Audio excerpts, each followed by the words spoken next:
കേരളം ഒന്നാം സ്ഥാനത്ത് നിൽക്കുന്നു എന്ന് പറഞ്ഞ് പ്രഘോഷിക്കുന്ന താങ്കൾ ഒരു കാര്യം ഓർക്കുക. എവിടെ കിടക്കുന്നു നമ്മുടെ ആശുപത്രികളുടെ അവസ്ഥ, മെഡിക്കൽ കോളേജുകളുടെ അവസ്ഥ, നമ്മുടെ ആരോഗ്യരംഗം എവിടെ കിടക്കുന്നു? ആരോഗ്യരംഗം 8% GSDP-യുടെ 8% സംസ്ഥാനം ആരോഗ്യ മേഖലയ്ക്ക് ചെലവഴിക്കണമെന്ന് പറഞ്ഞു. ബഹുമാനപ്പെട്ട ആരോഗ്യമന്ത്രിക്ക് അത് അറിയാമോ? അത്തരം ഒരു നിയമം കേന്ദ്രം കൊണ്ടുവന്ന ദേശീയ ആരോഗ്യ നയം 2017 അങ്ങനെ ഒരു നിയമം മുമ്പോട്ട് വെച്ചിട്ടുണ്ട് എന്ന കാര്യം തന്നെ നമ്മുടെ ആരോഗ്യമന്ത്രിക്ക് അറിയുമോ എന്ന് എനിക്ക് അറിഞ്ഞുകൂടാ. ചോദിച്ചു നോക്കിയാലേ അറിയാവൂ അവരത് കേട്ടിട്ടുണ്ടോ, അറിഞ്ഞിട്ടുണ്ടോ, അല്ലെങ്കിൽ അവരുടെ കീഴിലുള്ളവർക്ക് അത് അറിയാമോ എന്ന കാര്യം. അപ്പൊ അങ്ങനെ ഇരിക്കെയാണ് നമ്മൾ കാത്ത് ലാബ്, അതായത് ആൻജിയോപ്ലാസ്റ്റി മുതൽ ഹൃദയ സംബന്ധമായ ഏത് രോഗത്തിനും ചികിത്സ കൊടുക്കേണ്ട ഓപ്പറേഷൻസും എല്ലാം നടത്തേണ്ട കാത്ത് ലാബ്, 2 കാത്ത് ലാബ് ഉണ്ടായിരുന്നതിൽ ഒന്ന് അടച്ചുപൂട്ടി, നേരത്തെ തന്നെ അടച്ചുപൂട്ടി കഴിഞ്ഞു. ഇപ്പൊ 2ാമത്തെ ലാബിൽ മാത്രമാണ് രാവിലെ 8 മുതൽ രാത്രി 2 വരെ തുടർച്ചയായിട്ട് അതിന്റെ യന്ത്രം ജോലി ചെയ്തുകൊണ്ടിരിക്കുകയാണ്. ഹൃദയവുമായിട്ട് ബന്ധപ്പെട്ട ഓപ്പറേഷൻസും മറ്റെല്ലാ കാര്യങ്ങളും പരിശോധനകളും എല്ലാം നടത്തിക്കൊണ്ടിരിക്കുകയാണ്. അതും എപ്പോ വേണമെങ്കിലും പണിമുടക്കാം. ഇതും അതായത് ആരോഗ്യ രംഗത്ത് 1ാം സ്ഥാനത്ത് നിൽക്കുന്നു, ഹ്യൂമൻ ഡെവലപ്മെന്റ് ഇൻഡെക്സിൽ 1ാം സ്ഥാനത്ത് എന്ന് പറയുന്ന സംസ്ഥാനത്താണ് 2 കാത്ത് ലാബുകളിൽ ഒന്ന് അടച്ചു പൂട്ടേണ്ടി വന്നത് എന്ന് നമ്മൾ ഓർക്കണം. എന്തുകൊണ്ടാണ് അടച്ചു പൂട്ടേണ്ടി വന്നത്?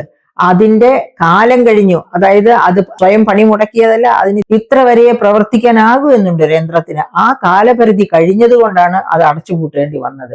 അപ്പൊ ഈ കാലപരിധി കഴിയാൻ പോകുന്നു എന്നുള്ളത് ഇവിടുത്തെ ബഹുമാന്യരായ ഡോക്ടർമാർക്കോ അതിന്റെ തലപ്പത്തിരിക്കുന്നവർക്കോ ആർക്കും അറിഞ്ഞുകൂടായിരുന്നോ മെഡിക്കൽ കോളേജിൽ എന്നത് വലിയ അത്ഭുതകരമായ ഒരു ചോദ്യമാണ്. അതോ ഇതും സ്പോൺസർഷിപ്പിന്റെ ഭാഗമാണോ ബഹുമാനപ്പെട്ട മുഖ്യമന്ത്രി? എനിക്ക് സംശയം തോന്നുകയാണ്. കാരണം പ്രൈവറ്റ് മെഡിക്കൽ കോളേജുകള്, പ്രൈവറ്റ് ആശുപത്രികള് ഇവരൊക്കെ വലിയ തോതിൽ സ്പോൺസർഷിപ്പ് എടുത്തു കാണും.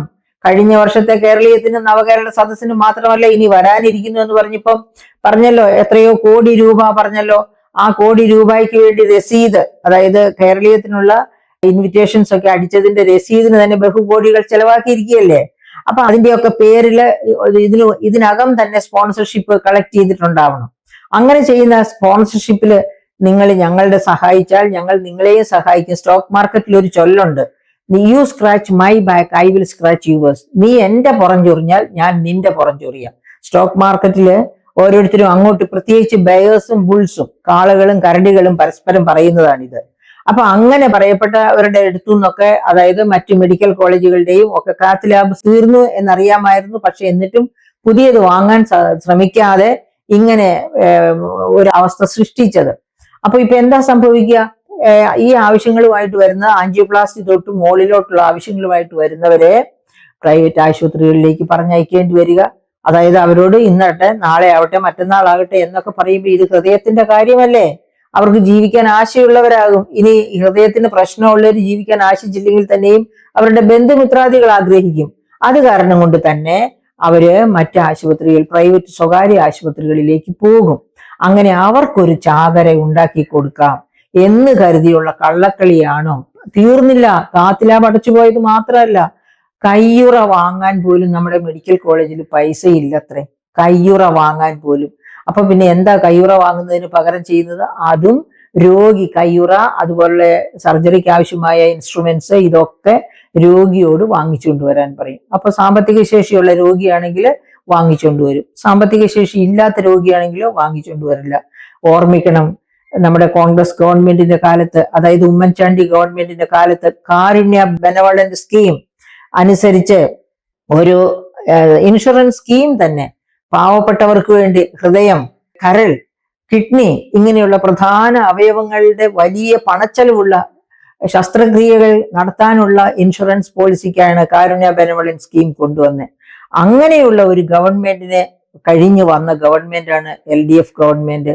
LDF ഗവൺമെന്റിന്റെ കാലത്ത് ഇപ്പോ ബഹുകോടികൾ കുടിശ്ശിക കിടക്കുകയാണ് പ്രൈവറ്റ് ഹോസ്പിറ്റൽസിന് ഈ കാരുണ്യ ആരോഗ്യ പദ്ധതിയിൽ ചേർന്നതിന്റെ പേരിൽ.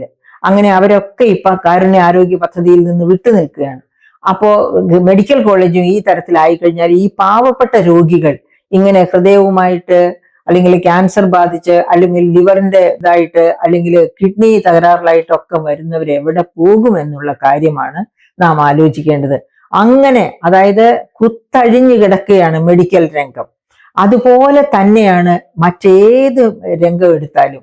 നെല്ലിന്റെ താങ്ങുവില ഇപ്പോൾ പോലും പൂർണ്ണമായി കൊടുത്തു തീർത്തിട്ടില്ല. കഴിഞ്ഞ കൃഷിയുടെ അടുത്ത കൃഷി ഇറക്കേണ്ട കാലവും കഴിഞ്ഞ് ഒക്കെ ആയി, എന്നിട്ടും കഴിഞ്ഞ കൃഷിയുടെ പോലും താങ്ങുവില കൊടുത്തു തീർന്നിട്ടില്ല.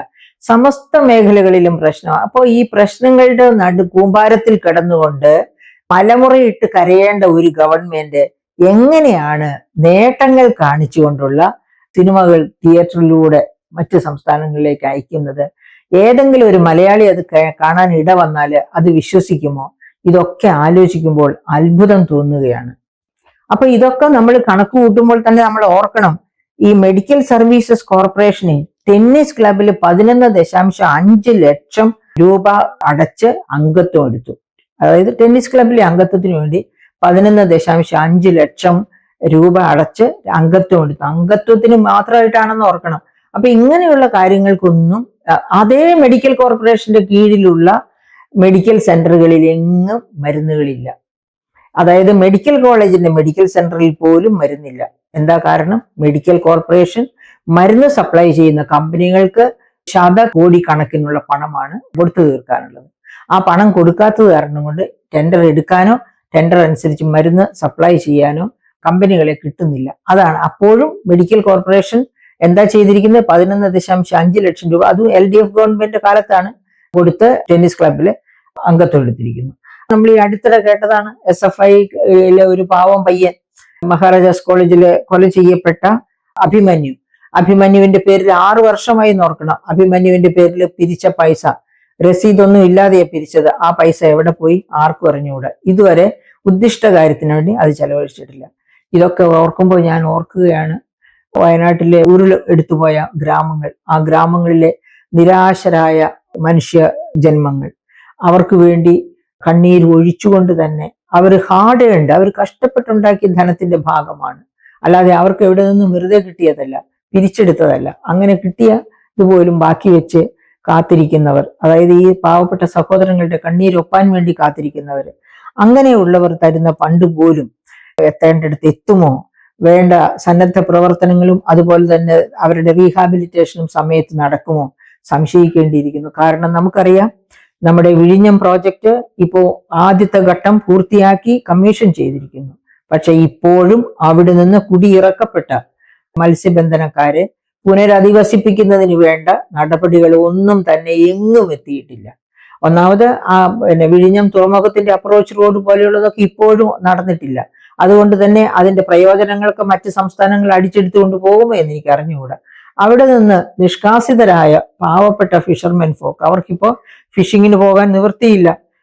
നമുക്കറിയാം മുതലപ്പുഴയിലൊക്കെ എത്ര പേരാണ് മരിക്കുന്നത് എന്ന്. അപ്പൊ അങ്ങനെ ഉള്ള പ്രശ്നങ്ങളും ഒക്കെ ഉണ്ട്. അവരെ റീഹാബിലിറ്റേറ്റ് ചെയ്യാൻ ബദ്ധശ്രദ്ധമായ ഒരു ഗവൺമെന്റ് എത്ര വർഷമായി 2015 ഒപ്പിട്ട കരാറാണ് 2024 എന്ന് വെച്ചാൽ ഏകദേശം 10 വർഷത്തോളമായി ഇതുവരെയും അവരെ റീഹാബിലിറ്റേറ്റ് ചെയ്യാൻ വേണ്ടിയും ഒന്നും ചെയ്തിട്ടില്ല എന്ന് നമ്മൾ ഓർക്കണം. അതുകൊണ്ട് വയനാടിനു വേണ്ടി കൂടുതൽ ഉച്ചത്തിൽ കരഞ്ഞാൽ മാത്രമേ എന്തെങ്കിലും നടക്കൂ. ഇല്ലെങ്കിൽ അവരെന്നും ഇതുപോലെ അങ്ങോട്ടും ഇങ്ങോട്ടും സങ്കടങ്ങൾ പറഞ്ഞും നമ്മളെ കരയിച്ചും, അവർ കരയുന്നതോടൊപ്പം നമ്മളെ കരയിച്ചും നടക്കേണ്ട ഗതികേട് വരും. അതുകൊണ്ട് ഈ ഗവൺമെന്റിന്റെ വർണ്ണപ്പകിട്ടിൽ ഭ്രമിച്ച് നാം നിശബ്ദരായി ഇരുന്നുകൂടാ. നാം ശക്തിയായിട്ട് തന്നെ ഇത്തരം കാര്യങ്ങൾ ഉറക്കെ വിളിച്ചു പറയണം. പൊതുജനത്തെ, ഉറങ്ങിക്കിടക്കുന്ന പൊതുജനത്തെ ഇത്തരം കാര്യങ്ങൾ വിളിച്ചു പറഞ്ഞ് ഉണർത്തണം.